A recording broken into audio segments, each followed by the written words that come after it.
there's there either more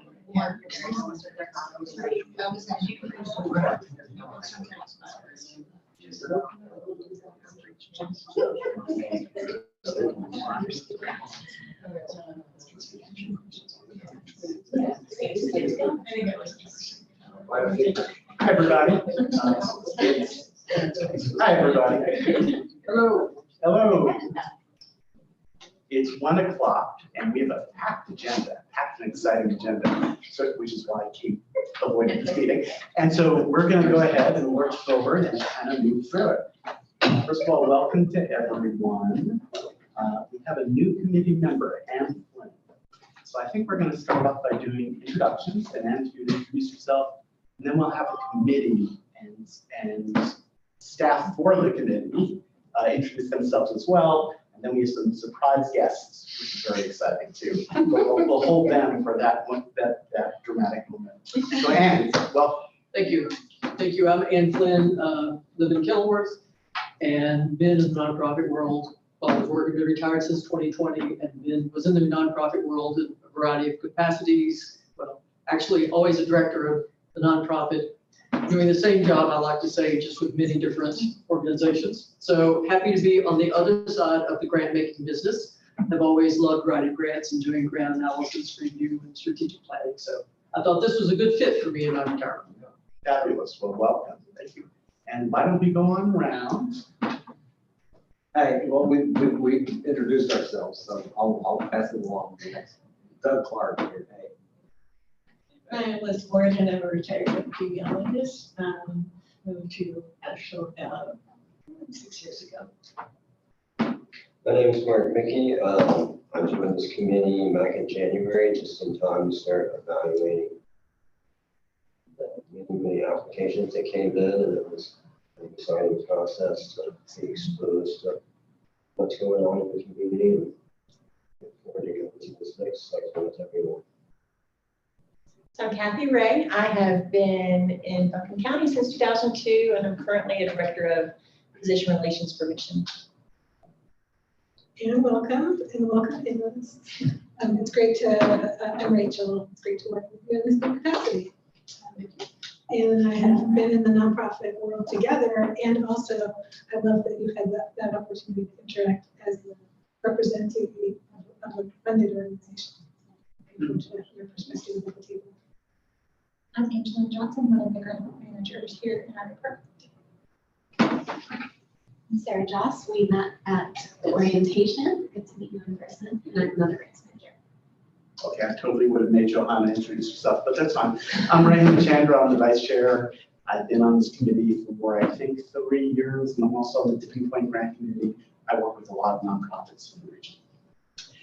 And thank you. Welcome, Anne. Has everyone had a chance to look at, every pre-existing member of the committee had a chance to look at the minutes from the previous meeting? Are there any changes that need to be made? And if not, can I have a motion to approve the minutes? And second? Second. Great. All in favor? Any opposed? Terrific. Thank you very much. The minutes are approved. So next on the agenda is election of new officers. It's my understanding from staff that we haven't had anyone put their own name forward to be an officer or put someone else's name forward to be an officer. Is that correct, Sarah? So this is a great opportunity if you feel like you're interested in being an officer. Kate has expressed that she would continue as chair if no one else expresses an interest. I'm vice chair, and I guess I'd say the same thing. And Liz, I believe you're secretary, is that correct? Right. Yes. So I don't know, would you continue? Sure, it's no work whatsoever. It's a great title to have. But that being said, that certainly shouldn't discourage anyone from putting their name forward or putting someone else's name forward. So this is an opportunity because I think we need to do that at this meeting if we can. So Kathy, Good. Mark, Doug, and Anne, welcome again. Right in the deep end of the pool. Do any of you want to put your name forward or put forward someone else's name for election of officers? I'm very happy to stay with our existing. I'm still new-ish, so I'm happy as well. What can I do, Mark? I agree. I'm still newish. Okay, Doug, you're not. I'm good. I served my time, so. Okay, okay. Well, then I would just suggest from my own perspective, think about next year, stepping over and taking on some of these roles. I think it benefits the committee for there to be fresh blood kind of circulating through. That was poorly stated, you know what I mean. When is can I ask a question? When is the next roll off? So you said 3 years, you all been 3 years? This will be 5 years for me. Okay. This year, so I have to go on. Is there a specific, like January or a? It's the terms end June 30th, the end of Yes. Okay. the and it's initially generally a 3-year term, and you can be reappointed for a second. Gotcha. And Should the be elect- staggered, so each year, theoretically, we got electronic, we can look up and see which terms are up next. And I assume the election happens now unless there's a change in the committee that requires an election in between. Any questions about that, or staff, do we need to vote on that? Like the slate of officers? Yes, please. Okay, well then, let us have a committee vote on the slate of officers, which would be Kate continuing as chair, Ray continuing as vice chair, and Liz continuing as secretary. All in favor, can I have a motion to approve that slate of officers? I approve. Thank you, Doug. Can I have a second? Second. Great, thank you, Ann. All in favor? Aye. Are there any opposed? Great. Thank you all. We'll continue with that slate of officers. Now, our exciting guest stars. for the president. So we have with us, nope, I skipped something. That makes it more dramatic. We're all ready to go. Now, no. You'll have to wait to find out who we are. So You're gonna Doc- take your glasses off. and you're gonna be like, oh. That's it. Like Superman. So Dr. Russell and I made the annual presentation to county commissioners a month or so ago. When was it? It's probably about a month ago. There we go. And I thought it went really well. The commissioners were extremely positive in their verbal feedback to us. They expressed gratitude to all the committee members for their service and the work that we do. So, and we want to add on something else, a concern that the commissioners have expressed in the past and continue to express that may impact the way we're approaching things. And Sarah, do you want to talk about that, or Rachel? Is it related to Geographic. the geography? Yeah. If you want to tee it up, and then we'll come back to it at a later process improvement. Yep, so this is something that is not new to this committee. For the last several years, commissioners have been asking us to kind of refine and hone in on how we are mapping geographic service for this grant program. And last year we did try and kind of ask some additional questions in our application to get further information.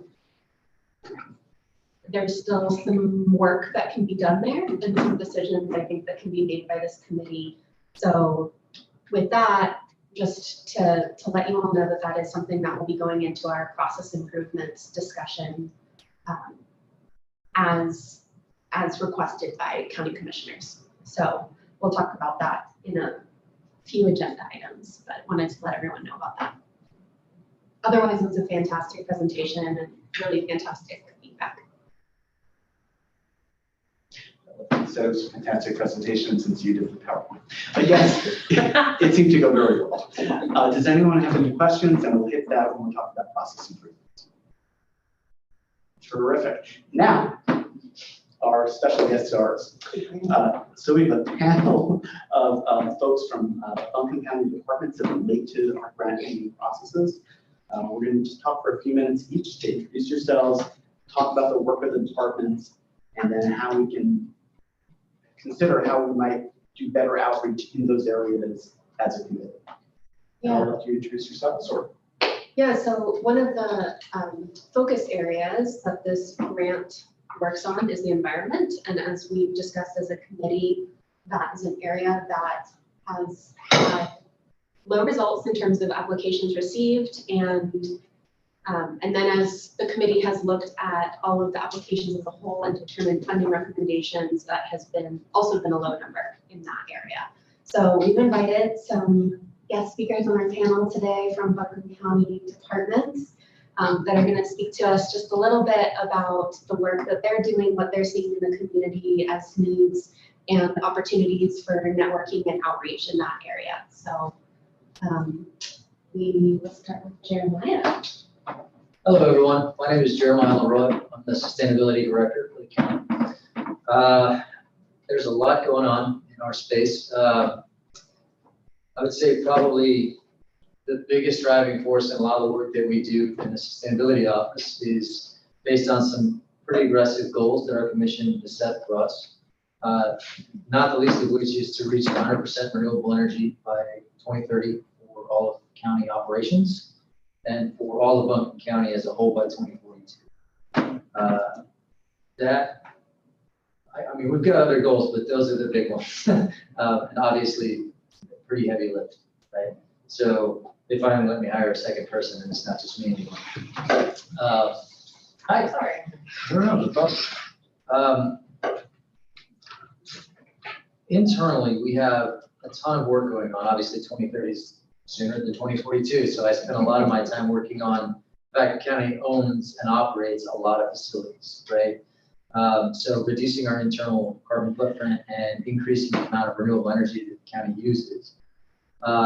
We also, because we have such direct funding relationships with some of our local partners like the school systems, city schools, county schools, AV Tech, for those of you who don't know, are really funded through us, right? The counties fund the school systems in North Carolina. It's not common knowledge. A lot of people think city schools have something to do with the city of Asheville. They have nothing to do with the city of Asheville. It's all funded through the county. The only we don't fund our teacher salaries, but all of their construction, we do that. And we manage all of it too, basically. When they borrow money to build a new school, that's us borrowing that money to build a new school, right? We hold their debt. So we also pay their bills. So their utility bills are a part of their budget request to us every year. So we've been working for the last 2.5, 3 years to do renewable energy projects for all of our community partners. And right now we're at a little over 50 solar projects on schools, community centers, libraries, you name it, all over town. And so that's kept me incredibly busy.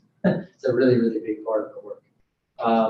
As we continue to move towards things like energy storage and things like that becoming a little more viable in terms of cost and how we can put those in, we've been doing a lot of research on those too and hope to move into that area pretty soon. That's sort of the internal side of the work, and that can't even talk about fleet. Obviously, we're trying to transition our fleet to sort of lower emission or even zero emission vehicles, electric vehicles, et cetera. So there's a lot going on there too. We do a lot of community work as well, but we mostly do that contractually, and that's where this sort of plugs in, I think, to what you guys will be working with, is that we work with a lot of local nonprofits. Again, I've been a staff of one for the last 6 years. I now have a second person. I don't go out to homes and, do weatherization. We contract with local partners who do that work.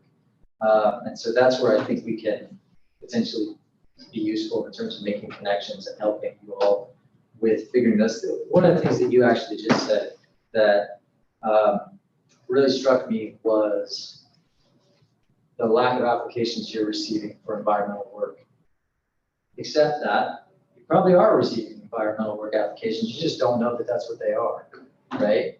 So home repair, for example, is a major barrier to us doing weatherization and energy upgrades to people's homes. You can't qualify for weatherization assistance funding if you have a hole in your roof, right? So that home repair, which does get funded through strategic partnerships for several different organizations, is a pathway that leads us to more energy efficiency upgrades. It is an environmental project. It just doesn't sound like it at first, right? Because if you got your gutters falling off or you've got roof repairs that need to be done, getting that done first can open a door that leads to anything from weatherizing the home to getting a new HVAC system to getting solar on the family's home, right? So I think there's just maybe some knowledge gaps too, like we can work on this or understand where those things are happening. So I could probably continue to talk for a really long time about this stuff. So I'm going to stop. So that, yeah, thanks a lot. Christy's here to give me a hard time. But I think there are a ton of opportunities for us to talk about the work that we're doing and how it connects to some of the applications that you receive, and hopefully, provides you with some information about some of these local organizations that, good or bad, honestly, because not all of them have been great to work with, that we can, help you sort of leverage that information to make good decisions about where we spend this money. I'm going to be quiet. Thank you very much. You got it. Good afternoon. I'm Jennifer Harrison, and I am the county's Agriculture and Land Resources Director. So our department is essentially cooperative extension and Buncombe County Soil and Water. So, but then as a department head, I'm the person that fills in all the other gaps that aren't soil and water or extension in terms of water quality and land acquisition and conservation, easements, those kind of things. So I have a couple of things to share with you to kind of set the stage of how the county looks at those elements. The first is that the commissioners set a goal to have 20% of Buncombe County conserved by 2030. So as you may know, the Biden administration did the 30% by 2030, and we realized that was maybe a bit too heavy of a lift to ask here in Buncombe County. So we were able to feel pretty secure about the 20%. So that's both conservation easements, but also conserved public land such as Pisgah and the developing Pisgah View and those kind of landscapes, the parkway. So that's part of the work that we do, and we do that in collaboration with our land trust partners. And so land trust, I don't know that you have a lot of application from them because generally they come through the Land Conservation Advisory Board for funding requests. In support of that, the county also put up for vote and was voted in the open space bond, which was $30 million for building greenways, for creating passive recreation, and then doing conservation easements. So I think together the bond and our goal help to kind of put a lens on the way the commissioners and the community view the importance of our environment. So I think when we're talking about environmental need in the community, if you're not seeing it in the application process, it's certainly not because it's not there. So I think it's a great question of how are we doing outreach? One of the, this is kind of in strategic partnerships purview, but maybe outside of the purview of this group is the new Clean Water Fund. That is a grant that the commissioners have made available for this fiscal year to do water quality projects. And so that got me thinking about who are our nonprofit partners that would look to do this kind of work, and then how would they maybe be supported in the broader scope of what strategic partnership grants does. And those are partners like River Link and Asheville Greenworks, again, our land trust partners, and our COG, Land of Sky. How are we being good shepherds of our watershed, which ultimately is the French Broad River, is our main conduit. And I know for a fact there is great interest and need for funding. So I think perhaps getting and maybe strengthening, I don't know, that communication with some of those key partners such as Riverlink and Asheville Greenworks may help. I agree exactly with what Jeremiah said, that sometimes we put environment in a box and think it is this one thing, but it really seeps out into so many aspects of our daily lives.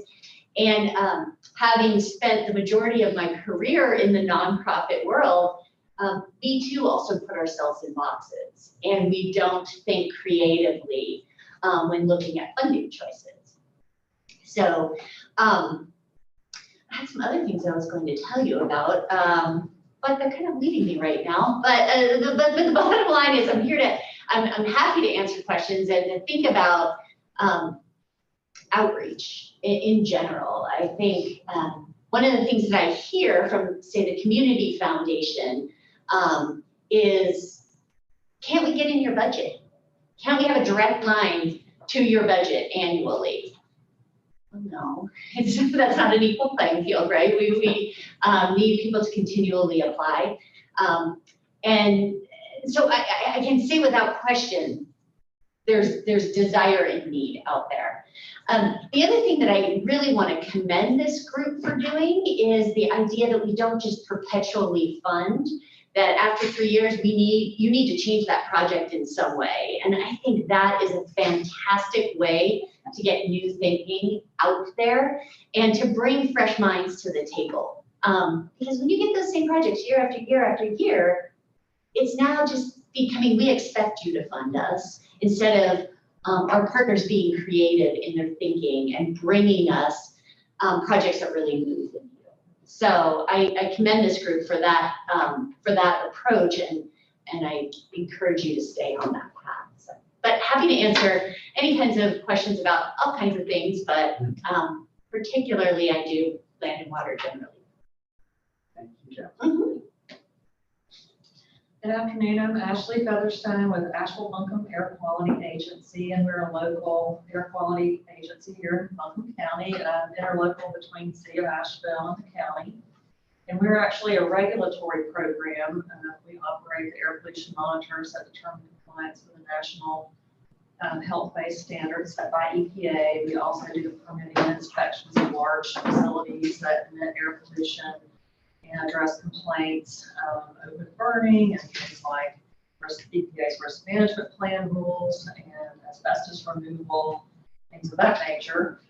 In addition to that, the other branch of our agency is really into voluntary programs where this fits in, where we're looking at emission reductions projects in the community, anything like air and climate or so related, anything that reduces energy, or also, with transportation sources as well, electric vehicles. Here locally, Land to Sky hosts what we call our Clean Air Campaign, which has a lot of members, and we look at emissions reductions and projects. There's a lot of grant money out there right now. They also have a Clean Vehicles Coalition and look at grants for fleets for county governments and groups like Mountain Mobility, to switch over to cleaner vehicles, things of that nature. So we've worked on a lot of different grants, worked mainly with government and not so much nonprofit, but there's a lot of opportunities now. And Jeremiah, as he was talking about the weatherization programs and those nonprofits, that's a really key partnership that I think that we are working on trying to slide into and come up with some. There's unprecedented funds with the climate pollution reduction grants from EPA and the IRA that came out last year. So there's definitely a lot of opportunities, I think, and programs that we're aware of. We're part of a program EPA called the ADVANCE program, which is a voluntary program that looks to reduce emissions of fine particulate matter and nitrogen oxides that lead to ground level ozone. So all of these things have also climate benefits, and the commissioners do have a goal of reducing greenhouse gas emissions. So that's kind of where we plug in. We get a lot of monthly technical support and resources from EPA as far as different grants, training opportunities. And there's a lot of good examples that we get in the correspondences and working with our other partners in the ADVANCE program about community groups and projects that they're doing to reduce pollution. So another thing that might be of interest to this group, I think, is indoor air quality, asthma management, and I was just listening to the webinar on the way over about the weatherization programs and how key they are to improving indoor environments for people with asthma. And we worked on a grant with the Department of Public Health years ago on asthma outcomes, when we used to have a Buncombe County asthma coalition. So I don't know as much about all the different, there's so many different organizations that are out there, but I think that we do have a lot of knowledge about different programs that are out there, and we'd be glad to help brainstorming figure out how to make connections. So it's interesting. Thank you, Ashley. I'm Christy Smith. I am the engineering manager out at the landfill. Our formal name is the Solid Waste Department, and I love talking to your mic, talk to all them. But I guess from my perspective, we manage solid waste and recycling, right? So whatever you guys are throwing away or recycling, we're figuring out what to do with it. So outreach for us is huge, right? We've got social media, Instagram, we've got flyers, we put things up on our scale house windows so our customers can see. Anytime we can expand that and add other languages to our outreach, that's always really helpful for our citizens to understand what's going on at our facilities when they show up. Right now, we're actively working on a litter reduction plan. So we're actually fining our customers that come to our facilities if they don't have their loads covered. So we want them to tarp their loads, and studies have shown more litter is blown than thrown. So any grant funding around that, we're very receptive to. So that's always a struggle, is keeping the cigarette butts from flicking out the windows and stuff flying out of trucks. We also, I don't know if y'all are aware, but the state has a Swat a Litter Bug program, which is pretty fantastic. I wish we had one here. I've actually wanted to call the number before and report myself to see what they actually send you a letter, but I didn't want to get on the list, But they do have a Swat a Litter Bug program where you can call and report a driver's license and an address. Have any of you guys got the letter? I don't think you report him, and then we'll find out. Yeah, What are you doing? Maybe a whole thing. So litter reduction is huge for our community, our department. We spend a lot of time and money, picking up litter, plastic bags, landfill. Any of our roads going to our sites is typically an issue, so that's a big one for us. And then extending the life of the landfill is our mission at the Solid Waste Department. So we want the landfill to be here for future generations. I will toot our horn just a little. The new landfill opened in '96. It was a 30-year facility, so we should be closing in 2 years, 3 years. We have 22 years left, so we really work hard in investing technologies and waste diversion programs to extend the life of the landfill. So the other thing that we're really focusing on right now is waste diversion projects. We have a compost grant, actually, we went to the feds, to the state, and I think county level, but we are asking for grant funding to expand our compost processing so that we can remove food waste from the waste stream. We have drop-off programs for food scraps throughout the community. That was a grant funded through the city of Asheville and Buncombe County. And then as far as some grant partners, we use Asheville Greenworks. We partner with them for hard to recycle events. If y'all are familiar with those, you can, throughout the county, they have styrofoam, TVs, electronics, those kinds of things. We do also partner with Land of Sky. They help us do in-school education. So we really try to get in the schools and get kids motivated to start recycling young. And, typically they go home and tell their parents, like, you should be recycling that. So it's really fantastic for us to get into the schools. We've struggled since COVID, obviously. So that program is not as robust as it used to be. But that's another big nonprofit partnership we have through Land of Sky. And then North Carolina's Department of the Environment and Customer Service, it's NCDEECS. They have grants that help fund some of our waste diversion programs as well. So maybe that's tells you what you need to know. Please. So a question about today is, are you looking to develop new grant programs that focus on environmental issues, or just more outreach to get more people to apply to existing? Yeah, so I'll give the kind of big picture view, which is that strategic partnership grants is supportive of Buncombe County's strategic plan. So it's kind of our general purpose grant.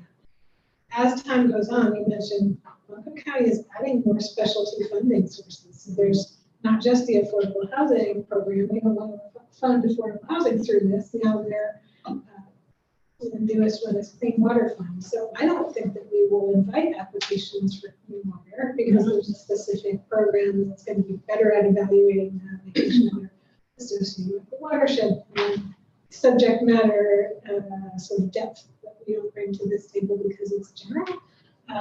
But we have 4 focus areas within the strategic plan: education, well-being, economy, and environment. We get the fewest number of applications related to the environment. And it's the lowest funded category. And so when we go to commissioners and kind of show our portfolio, it stands out.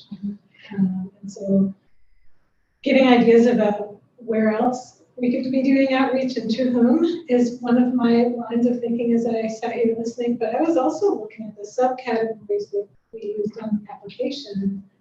We didn't have one for litter reduction. We didn't have one for waste diversion. That's kind of technical. Maybe we just say recycling and composting. Yeah. Inviting, like being more clear about what kinds of projects would fit into the environment. Home repair, I'm gonna like flag and ask if that fits in affordable housing or here, but regardless, being more open about the ideas of projects that we could be inviting. Right, and also what Jeremiah said, that, and we discussed this, that there might be, we make them choose a category, right? And there are things that are in multiple categories that might have environmental consequence. And we need to recognize that, and be able to tell the commissioners and the public about that too. I do think that that is something, one of the pieces of this process is staff offers one-on-one consultation calls with folks looking to apply. So we can kind of help them navigate what area might be the best for them to apply under. And I know that I received a lot of feedback or questions last year during our grant process of folks coming to us saying, is this environment? Should we apply under environment? It could be this, it could be this, it could be this. And I think that's fantastic feedback to hear from all of you. And I noted the same things, Rachel, as potential subcategories that we. I'm wondering about leveraging funds, leveraging other funds, like for instance, with the IRA money coming out next year and people applying for that, could someone apply for a grant, one of these grants as a funds leveraging, to say that, can you do, I think that would make it a really appealing proposal because match funding to pull in other money. yeah, and then that way if they got this grant, then they could show another grant that, hey, we already have a project in the works and we've got support to do this piece of it. Now we need more funding to expand it. So I'm just curious if, because there's a lot of interest in all those funds that are out there now, and it might make our area more likely to get bigger funds if we have additional funds that we can leverage. That topic came up in conversation in this committee. From what I recall, the only real concern was if we're putting up 50% of the funding and they don't get a matching fund, where ends up being us? What's our position there? Would have to make sense, I guess, as a standalone. Where they got the funding first. Then Can come to you, yeah. Once you got it, come on back. I have a question. Do we have like a capacity building need in terms of, so I work with a lot of the opportunities and we have funding that goes to housing repair and we have a huge backlog. So it's not a funding issue there. It's a, workforce or like the partners in that network are at capacity. And so, are there some categories in this work where there's a strategy to really build the capacity of these organizations? I mean, it's a rapidly growing need, and like how do you bring new workforce into that field and all that kind of stuff? Oh my gosh. So something that crossed my mind as we were talking this through a little bit is that I don't know enough about your processes yet to really understand what kind of leverage points you have when you contract with somebody. You're going to give them an award. Let's say it's for critical home repairs, whatever it might be. I'm at this point where I'm forcing my contractors, I want the money, and this is my contract, and you're going to do it if you want this money, to work with other nonprofits, whether they like it or not. Because when I think of community action opportunities, mountain housing, Habitat for Humanity, these folks don't talk to each other enough, right? They're doing the same things. Their intake is totally different, right? Their process for deciding who's going to get funding, all of it is it needs to be more unified, right? They need to make referrals to one another. They currently don't. So if they have to turn somebody away, that's all they're doing is turning somebody away, not turning somebody away saying, well, instead of us, because we are at capacity, CAO has, you know, or Greenbelt Alliance has, or whoever has some capacity because we talk to them and we know where they're at, right? There's not enough of that going on. And we've tried to force those relationships in the past. It's been a forced marriage that hasn't gone particularly well, to be honest. But I'm kind of at the point where I don't care whether or not they like it. If you want this funding from us, you're going to have to figure out how to work with one another. I'm not suggesting that they need to, Rachel knows, I saw the smirk, that we have tried to like, can we come up with like sort of a unified intake form that all 3 organizations can, that was, we fell flat on our face with that. And so that doesn't work. I'm not necessarily suggesting something that intricate. Just talk to each other. You know, just be okay with referring to one another. And I'm contractually obligated to do that. You know, I'm not sure if that's something that you guys currently do or would even think about doing. But it helps to address that sort of like, yeah, we're at capacity. But there are 3 other organizations in the community that do this work. It might not be, you know? Well, I don't know if everybody's signed up on the platform, the NCO 360, but in the case of where people don't have, I mean, there are navigators for Medicaid with cases open, waiting to get as people who need services. Yeah. So yeah, there should be a solution. There's actually the workforce there to do it, right? Yeah. So the workforce is there. I guess that's what I was wondering, is an opportunity to partner with EP Tech, where there's a curriculum based on, you know, workforce that helps you get that. Doesn't Lone Sky do workforce development too? Lone Sky. But the challenge, I think, is generally we don't like to fund that stuff. We want to see an outcome, right? We want to point to something and say, 42 more kids had a spot at the table at preschool, and to fund education. But I'm saying, you know, like we like that, right? We like to be able to give a very tangible, and is it a metric? We pointed 75 homes to a second nonprofit for funding. I would argue yes, but that's not the metric we're used to seeing. So sometimes we have to train ourselves to think about the metrics in a different way to allow the funding to flow. And seed money, we all know in the nonprofit, nobody likes to fund that, right? We like to say, you have the capacity to do it. In fact, in our bond funds, that's one of the things you have to prove. In the Clean Water Fund, you have to prove to us that you already have the capacity to do it. And that can be a barrier to building that workforce or expanding that service. The flip side of that is if you can't demonstrate that you can do it, why are we giving you money? So it's a catch. I think that's like a gap where organizations fall. It's also modeling out those things of workforce development as being things we would fund. Because organizations don't want to take the time and find the things that they don't really have a shot at. Yeah. So we need to be clear on our front end that this extends to that. Yeah. And how we'll be measuring that so that we know there is an outcome. It's just not an end deliverable. Exactly, it's not the same way. And I will argue that the way the Clean Water Fund, for example, is being set up is not without its significant challenges in these various spaces. It's narrow in its scope. I've already had people reach out to me and I'm saying, sorry, your project doesn't qualify. Sorry, your project doesn't qualify because it's very pointed. So I would argue that maybe you do need to consider clean water in these other, because this is very limited in what it will fund. Let's have that. I think that's a crucial conversation. Yeah. So, I mean, I also think that through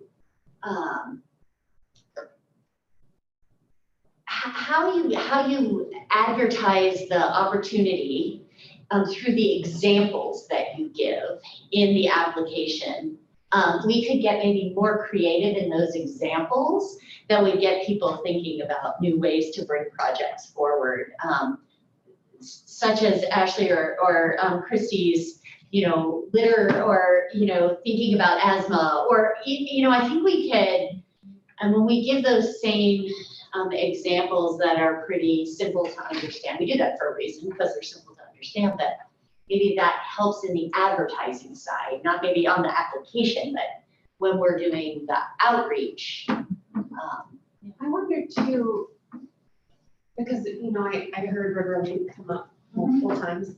We do fund them, we funded them for many years. This year, they asked for, I think, the smallest grant in our strategic partnerships program. I think it was 10,000, maybe 14,000. And this grant program goes up to 80,000 as a request. How is that something that we should be focusing on? Is like ask for Bigger projects. I mean, if there's a need. Is staffing allowed to be paid for? Because what we keep hearing when we try to spread the word about all the grants that are out there is we just don't have capacity, we just don't have the bandwidth for our little organization to take on a big grant. And I just wonder if that's part of Staffing it. definitely can be funded. For me, just individually, not speaking for the community at all, you kind of have to see the payoff. Like this staff means we can do this. I think you've expressed very well part of what the funding we're allocating can't be used for general funding of an organization. It has to be specific to a project. That project has to show results, but it doesn't necessarily have to be quantitative. It can be a qualitative metric as long as you can demonstrate it. And it is a limited application, only 3 years. The purpose being to shot in the arm. Here's a little stimulus to go give it a try. Now you've proven it. Then there's other opportunities for funding. I also think that a lot of the work that all of us do can be on an individual basis. And what we're looking for when we're looking at nonprofits is programs that can get out. And so an example would be the county's septic repair program. So which is not handled through, do you guys handle that one or no? Okay. So you need a septic repair, you can apply to environmental health and they can, help get, but what would be ideal is we have a nonprofit partner who wants to offer that program. Say Mountain True, who is getting money from the state to do that program, and they manage it where then they can manage it on the individual basis. For some of our work, stream repair, Soil and Water has money to do stream bank stabilization, but generally tied to ag lands. So anybody that calls us, we can give you technical assistance, but we don't have any money to help you replant your bank or to grade it and stabilize it. But that's on an individual basis generally. The same thing with stormwater, like a subdivision, a community has a stormwater issue. And we have one small project that in the whole Western region, there's $25,000 up for grabs. It's woefully underfunded, and we can put in, 5, 6, 7, 10 applications a year to that just, in this area in Buncombe County alone. But again, that's kind of the individual one-offs.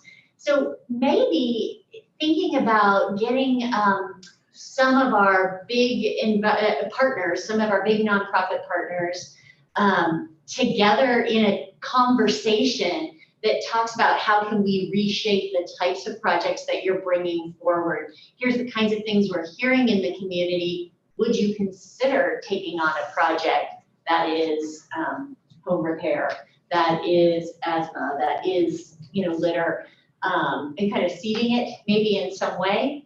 I don't know if you ever hold a kind of open house or town hall kind of meeting with all of the kinds of applicants and go over opportunities for funding and ways for thinking about funding in a different way.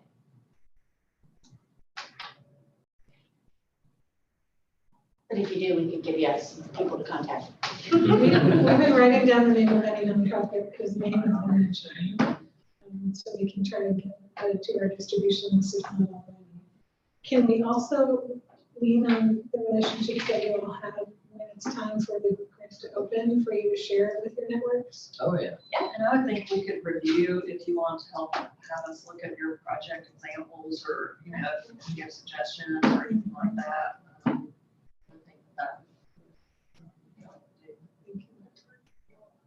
I think that. We have a, Good.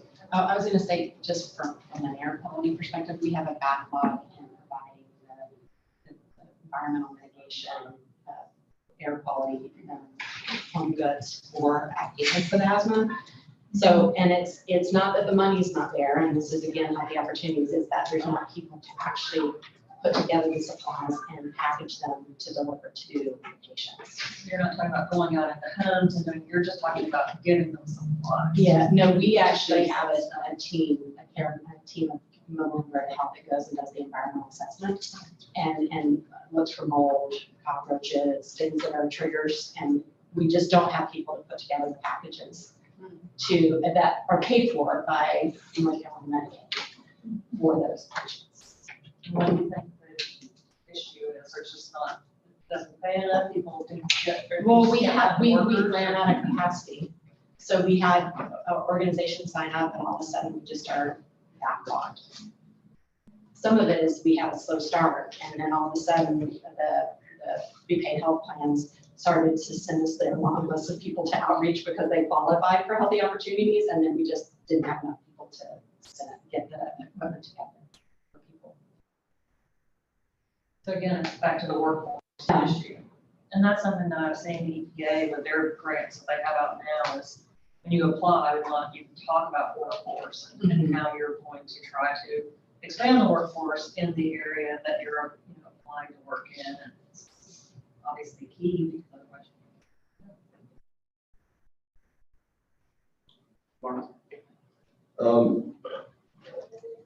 This is something that Dr. brings back here, the triggering the thought that, maybe it would be helpful and beneficial if we help review the application that we're putting out and the staff is creating. Her mentioned subcategories under environmental and have those be subcategories that you understand that the people you have relationships with that you attracted to. I think all of us would, we view our jobs as we're here to serve and further the mission of our departments, but as the county as a whole. And so in any way that we can plug in and help that outreach, the more the community is helping us with the work, ultimately it's better for all of us, so. Yeah, and I mean, we're also here to just provide some technical expertise in the event that there are technical questions that you all might have about an applicant. I mean, I've had a commissioner reach out to me and just say, this one wants to buy a couple of electric vans for their delivery thing. I don't know anything about these vans. Is this even a reasonable price for these? What does it cost to install a charging station? Is this budget even reasonable? I mean, I could answer that question in a minute, and so if it's something as simple as that, or a much deeper dive on whether or not a particular technology is valuable, or this has been great, but this is not the future, so let's not fund something that's probably going to be dead in 2 years. We can provide that kind of expertise for folks, and are happy to do so anytime. Do you all have focused grants every year? Like this year, you're probably going to get one if you bring this to the table. In my world, where we get grants from Deeks, that's kind of every year it's different. They're going to focus on cardboard, for instance, and then so if you want a cardboard baler, which we do, wait till that grant comes around because that's going to get preferential treatment over something else. And then it changes every year. So last year was compost, so we put in for the compost processing, and we won. But they weighted compost projects higher than others. I don't know if that is helpful or not, but it is great for us to know this year, we might get it because they're focusing on this. So maybe that is something that's helpful. I know, right? Yeah. Subcategories. I think even if you guys are doing your one-on-ones and you have questions about what category is most appropriate, and you just want to, email or, Thank you all so much for being here with us and sharing your insight and expertise. It's really, really helpful to hear that. And I know I already have my wheels turning and was furiously taking notes, so hopefully it was helpful for the community as well. Well, I don't know anybody else has this, but it's, we appreciate being able to give back to you because you help us on, so many, on the other side, so, at least for me, my pleasure. Yeah, that's you. Yeah. Thank you. Thank you. Yeah. Thank you. And if the committee member has a follow-up question, send it through staff.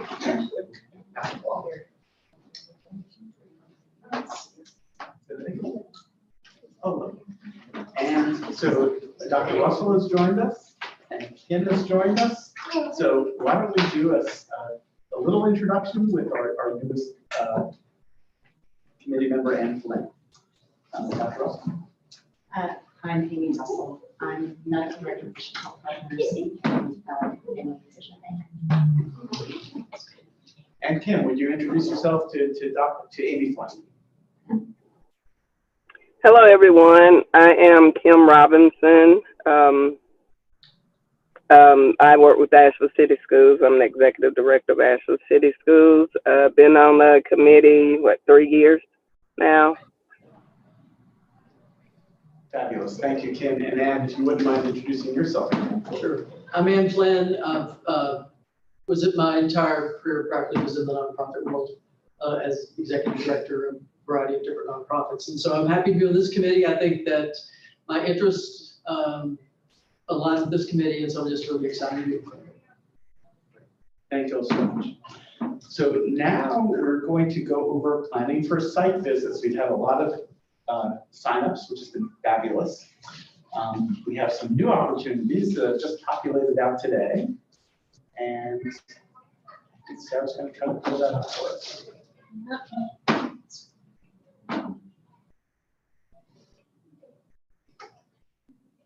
All right. So you all have probably all received emails from me at this point, notifying you about the status of our site visits. This committee has decided to continue with site visits for all of our grantees for the FY24 process. So we've created this spreadsheet, which I sent the link to all of you. I hope all of you were able to access it and take a look. If you weren't, let me know, and I'm happy to help you troubleshoot. But on this list, we have almost all of our current grantees, as well as a date and time that they've signed up for their 30 to 45-minute site visit. And some of these are going to be in person, some of them are virtual. That's also reflected on the spreadsheet there, and the type, as well as the address you'll see as a physical address or Microsoft Teams if it's going to be a virtual one. And for these, I just wanted to pull this up and kind of show that we do still have some slots that we need representation from committee members on. We would really like to shoot for at least 2 committee members per site visit. A staff member will also be there, so either myself, Rachel, or Angela. And there is a spot for a 3rd committee member. There could be a 4th committee member on the site visit if you'd like. I know that this is something that you all are taking time out of your days to participate in, but it is a really wonderful part of the process, and it's a very special opportunity to get to really see the work in progress and hear and speak directly to the nonprofits. You know, a lot of your work in reading the grant applications, deciding the funding, is kind of the back end. This is the front end. We really get to see it in action. So if you wouldn't mind just logging in, checking out this spreadsheet, adding your name in any of the spots that you see are still available. The ones that are highlighted are just for those first 2 slots that we need filled. But please feel free to add your name in that 3rd column. We would love to have as many folks as possible. And anything that committee members who have experienced this process before want to share for new folks? Well, just for context, They're scheduled for 45 minutes, but they usually go less than an hour. There's an exception here because Tisca Legal has two different projects that are stacked together. We kind of go in and ask some pretty standardized questions across for different applicants. Not quite an even split, but most I think are in person, but there are some virtual for those to save a little time getting somewhere and getting back. So you can definitely sign up for virtual as well. I think Anne, of course, was not on the review committee, but would Anne be able to sign up as well if Anne's interested? Fabulous. Yeah, I have signed up for a couple. Great, thank you, Anne. And then I wanted to ask new committee members who haven't done site visits if they have any questions. Scroll up. Or just a second. Okay, you're right. I thought I was missing one. One other piece of information to add is that staff will send an email up in advance of the site visit, reminding you, giving copies of the key information, like maybe I should pass to some of the members, but like their application and their scope of work, I think is what we include, like their project agreement. And we have some sample questions that are general that you can choose from to ask, as well as any that come to mind. And the first quarterly reports are due October 15th. So any site visits after that time will also include a copy of that first quarterly report. So you have that data that you can look over before the site visit if you want to ask any questions based on that. These are open starting next week, September 11th through December 15th. I believe the 14th is the last one. So we have some months to complete these. All organizations except for 2 have signed up. So I'll definitely send out a reminder once those last 2 have selected their slots so we can get folks signed up for those. But yeah, definitely take a look at the ones coming up in September because we'll want coverage for those first. And you added a few today, right? A few were added today, yes. I promise to sign up.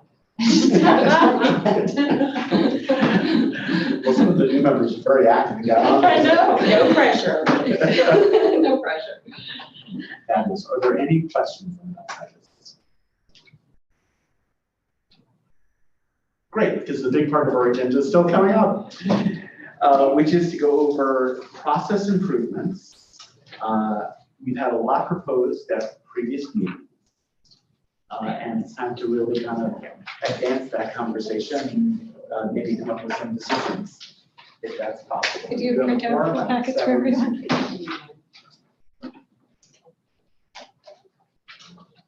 So I'm going to pass to Rachel in a moment, but just wanted to let everyone know. I know that some folks were here for the meeting, I believe it was in June, where Rachel went over opportunities for process improvement ideas for this upcoming FY25 grant cycle, which includes first steps that are coming up with grant guidelines, the questions on the application, things of that nature, kind of the technical pieces.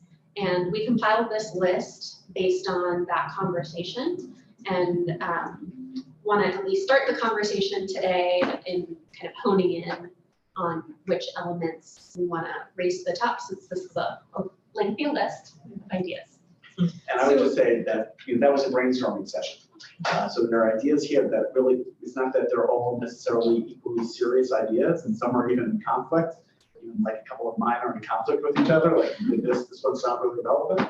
So keep that in mind. This isn't like we're voting here quite yet. This isn't at that stage. We might end up voting on something that bubbles up if there's room in the room. Yeah, the vote itself will probably come when we have grant guidelines. So we will release it and kind of open the notice of funding to the community in December. And we want to take this next couple of months to figure out which improvements we're going to add.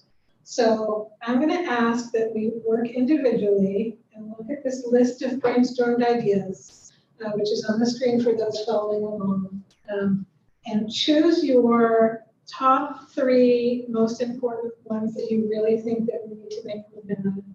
Looking at Anne, who's new to the process, and you're welcome to kind of sit back and as an observer or dive completely in, depending on your comfort level. And then Rachel, let's take out the geographic thing since that's coming from commissioners and kind of talk about it as its own thing. Okay, so you're saying that's already a yes, regardless of how many votes it I gets. think we need to talk about it anyway. So 3 other things that don't say map/geographical that are on this list that you want to circle and make a mark next to, that seem important to you to rise to the top in terms of their prioritizing discussion.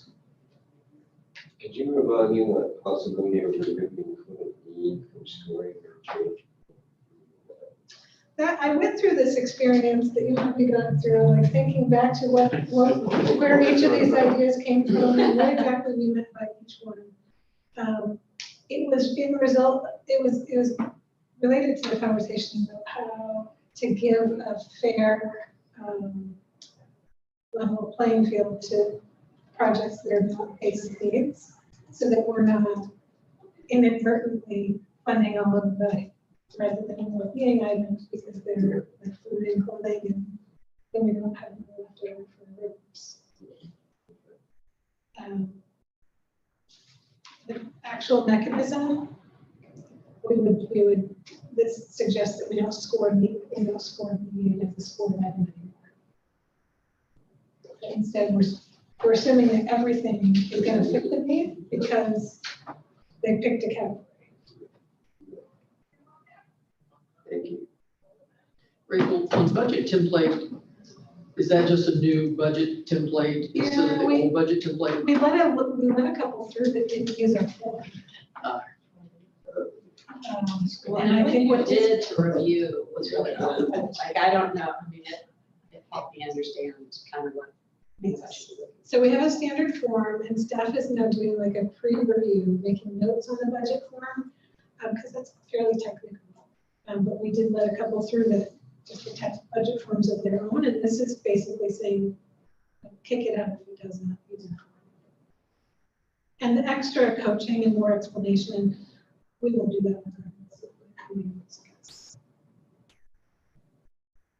Some also gave a bigger budget picture of their whole process versus some just did for that project. Yeah. So, yeah.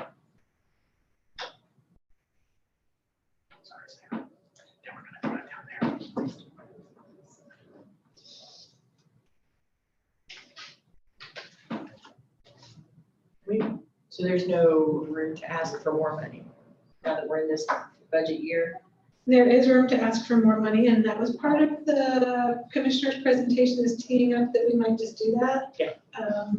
And I think that we'll be making grants before we know whether or not the extra money is added. So we may end up having to do a scenario A and a scenario B. There's something. I'd love to add something to our parking lot. By all means. So not for, but to get you as Anne and everyone introduce themselves, are we representing the focus areas and the demographics of the population of the county adequately on this committee? Thank you. Because then we might bring other biases into the room. We should at least be aware of those, and also perhaps be trying to correct the balance of the committee with future appointments. Yeah, tricky to manage, important to be always thinking about. So which, besides map, take geography into consideration, which other item rose to the top immediately for someone? Geography. Definitely the budget, consistent budget. Would there be anyone that would feel concerned about us kicking out an application that used the wrong budget form? You know, most folks are speaking from a previous nonprofit director. You give me a budget form that wants to know crazy questions, I'll answer your crazy questions. You know, it's like, if you want the grant, you want to do it right, you've got the money. So I would say, I can't. I mean, just because everybody knows that everybody's got their process. And it's so easy to cut and paste. Right. And knowing that we do heavy coaching, that's another piece of Right. information, is that we make ourselves available to provide consultations for Right, so maybe for me, the concern about that is organizations that have less capacity or less experience doing it, which goes to some of our larger, smaller things that come up with several of these issues.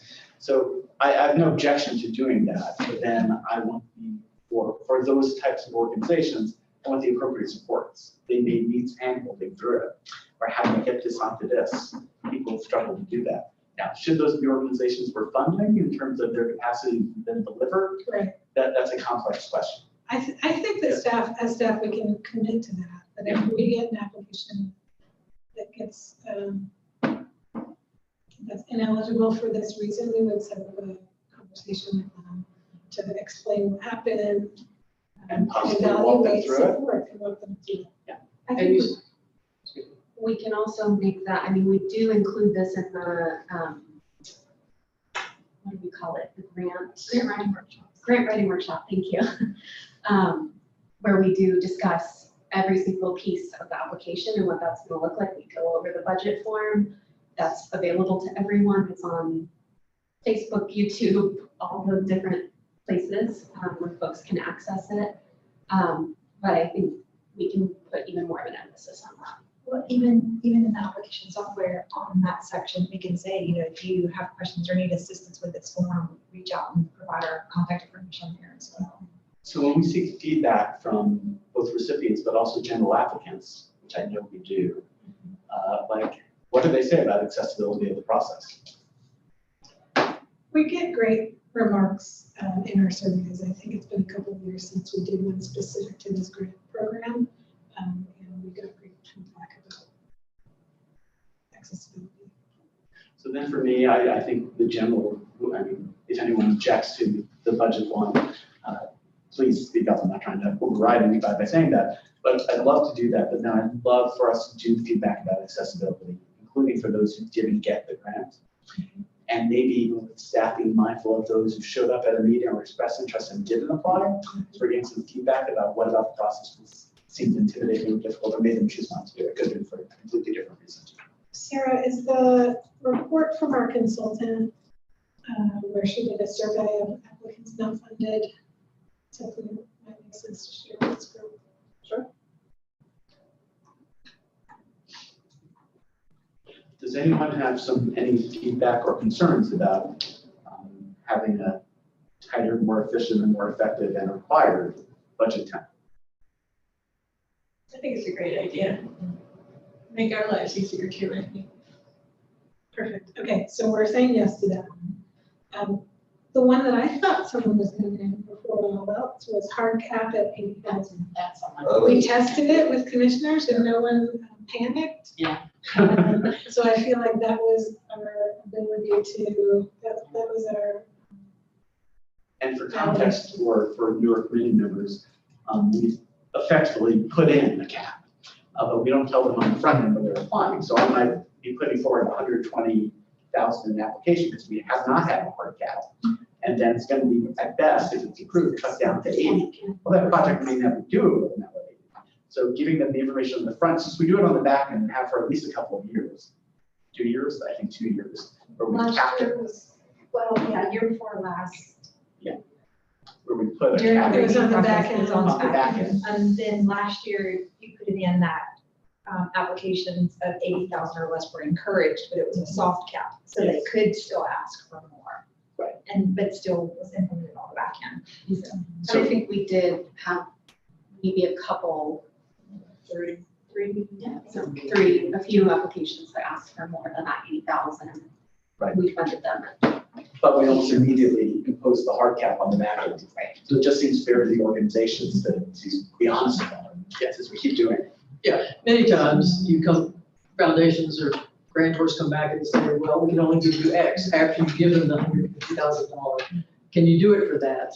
And then you scramble to figure out how you want to, what you're going to cut out basically. So I think it would be much more helpful to know the cap going in. Does anyone have any objections or concerns about that?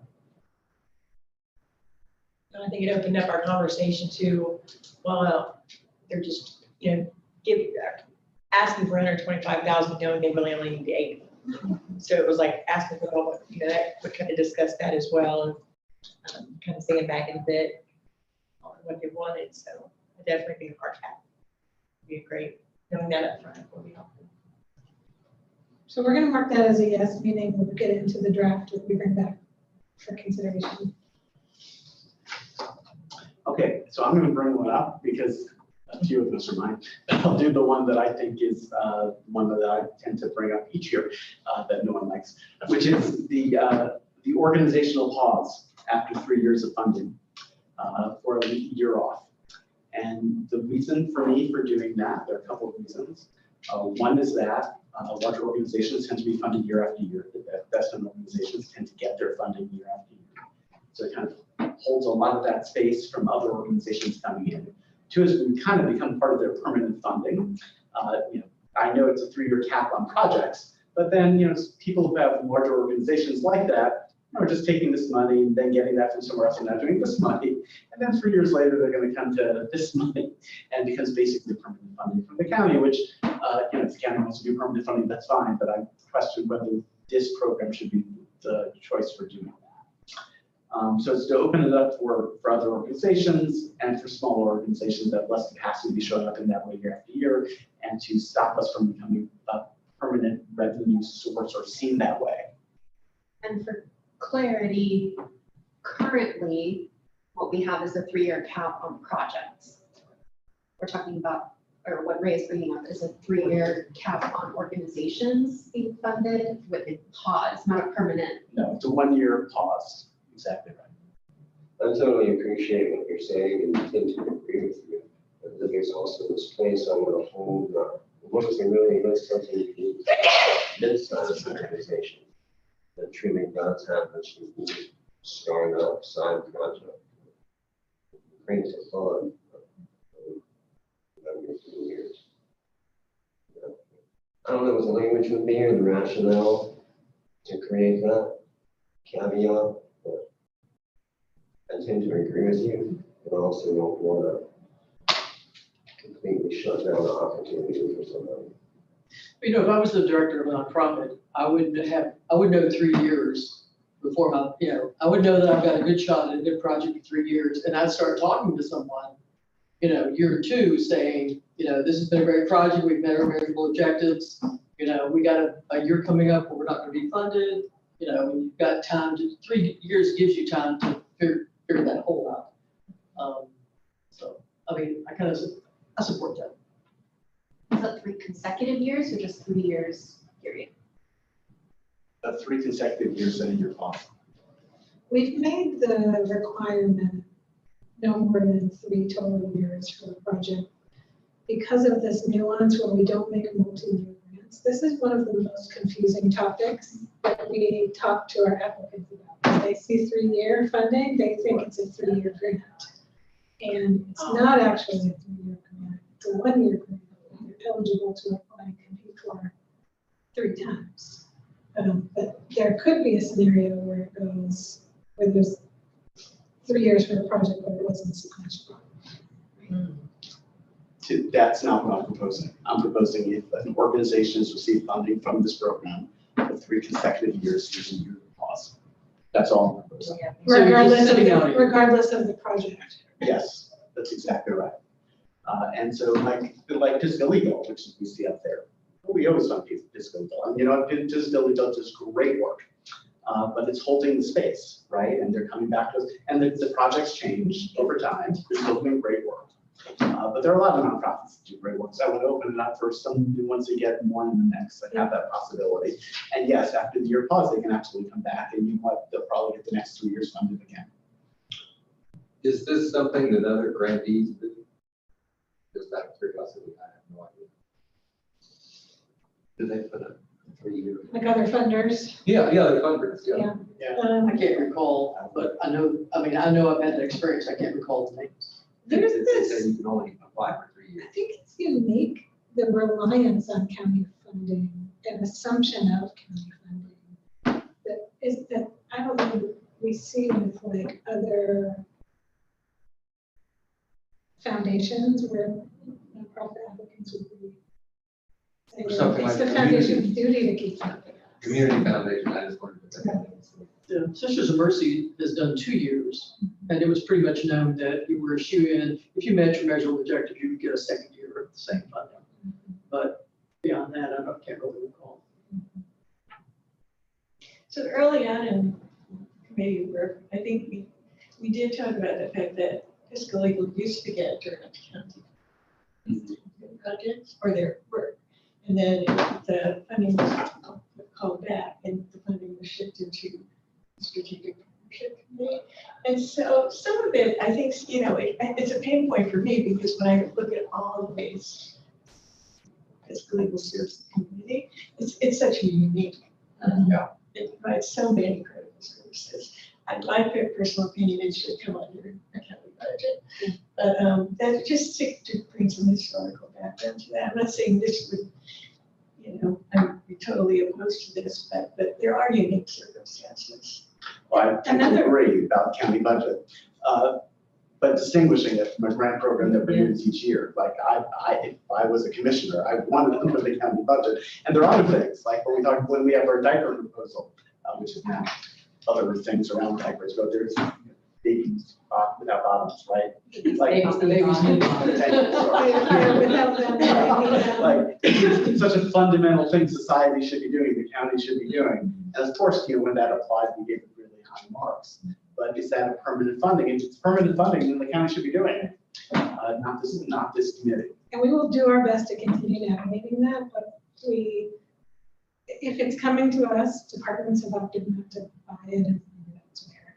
Fiscal legal does remind me, and this is slightly takes us away from your proposal, but I was looking on here I remember us talking about not more than one project application per organization.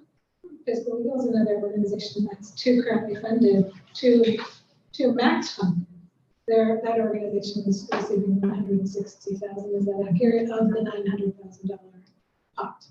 And so that would be another way to manage the diversity within the fund is to run that. So I throw that back out there for you to put in pencil on your list if you want it, but keeping the conversation kind of focused about whether or not there's support for a pause year, regardless of the project, if an organization is 6 years of funding.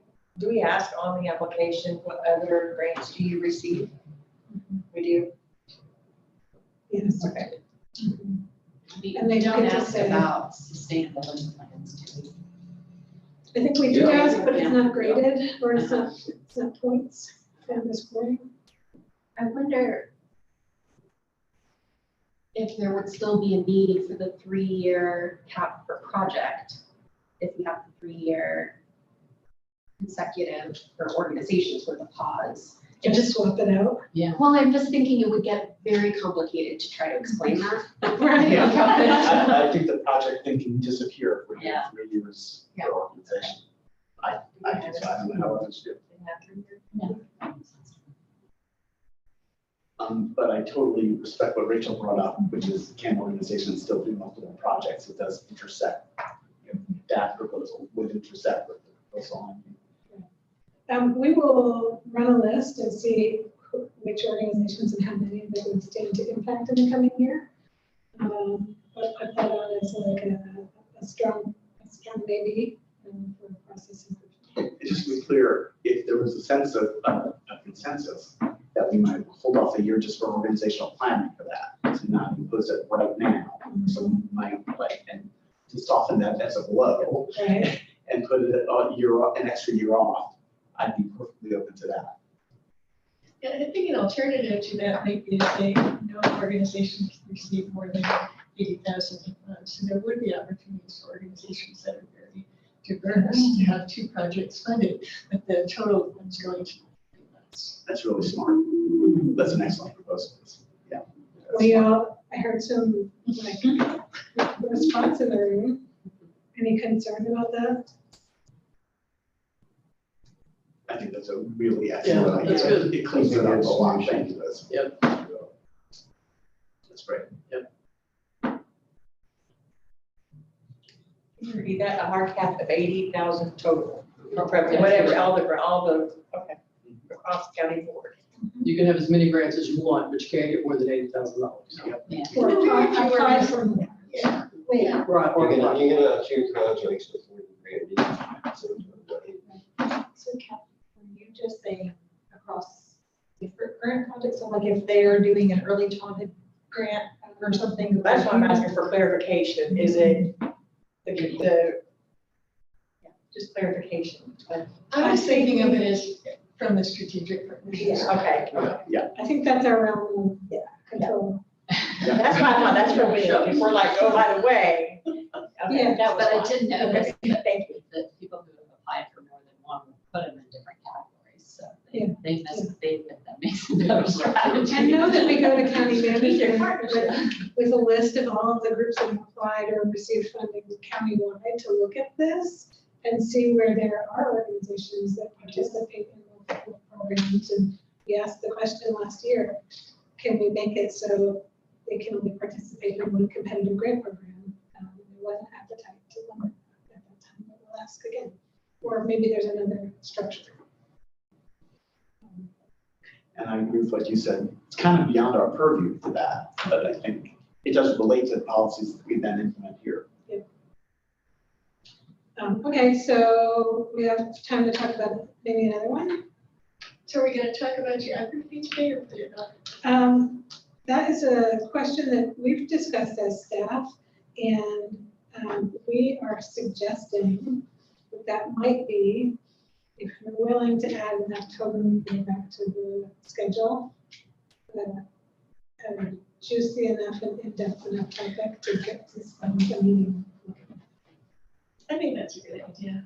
We originally had October off because of the site visits. I think it would be- I was gonna ask if you have a sense from the commissioners when they talk about geographical investments, and taking into consideration current capital measures or.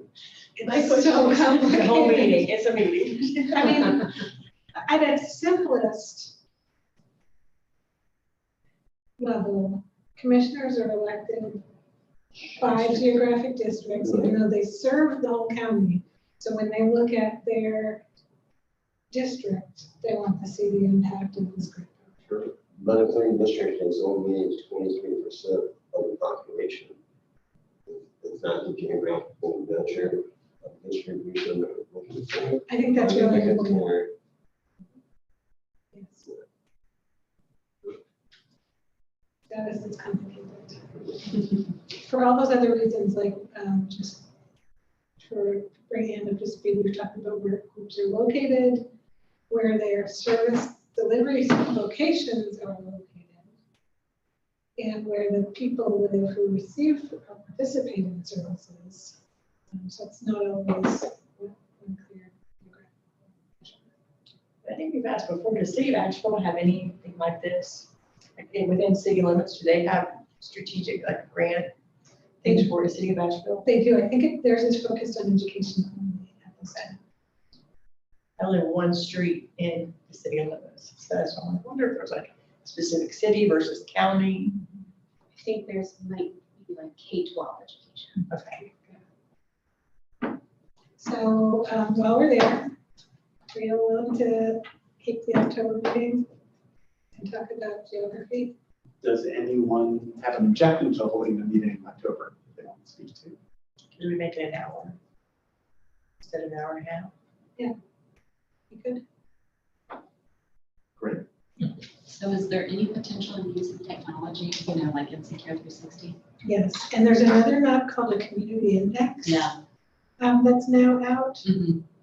that takes into The community consideration. deprivation index, is that the one you're talking about? It's That's a locally government- created index that I think Yeah. I will get a professional explanation of before I try to explain it, but I think it draws on some of those answers. So I know staff has been wrestling with us in detailed ways for a long time. So I guess I'd ask, and I'm sure we'll do this anyway, that you kind of come with what's doable.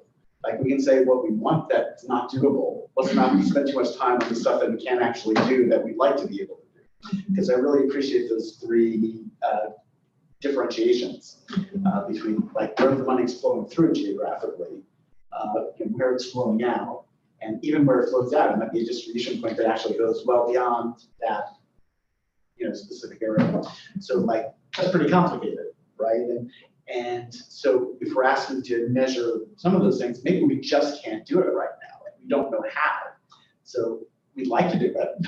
We'd love to do it, but we can't do it. So we shouldn't spend too much time saying, well, we should do this if we can't do this. So we have more concrete options to kind of move between. Come with options. Yes.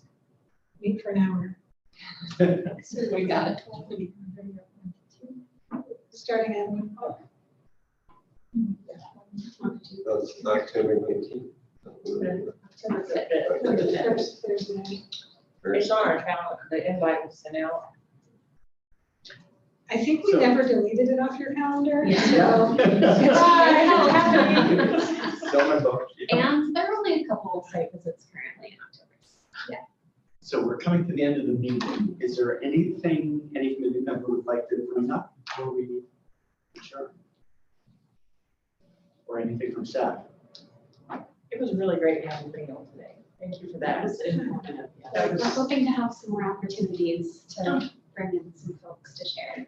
it's helpful, just like state of the union of what's happening in Buncombe County. Like now I know who to call, like, hey, we're, I remember landfillers, and I lived here 20 years. Totally writing down those names too. Same reason. Can I have a motion to adjourn? Thank you, Beverly. Seconded by Amy. Thank you all for coming today. Really appreciate it. Kim, we're thinking of you and hoping your back to school is smooth. Thank you, Kim.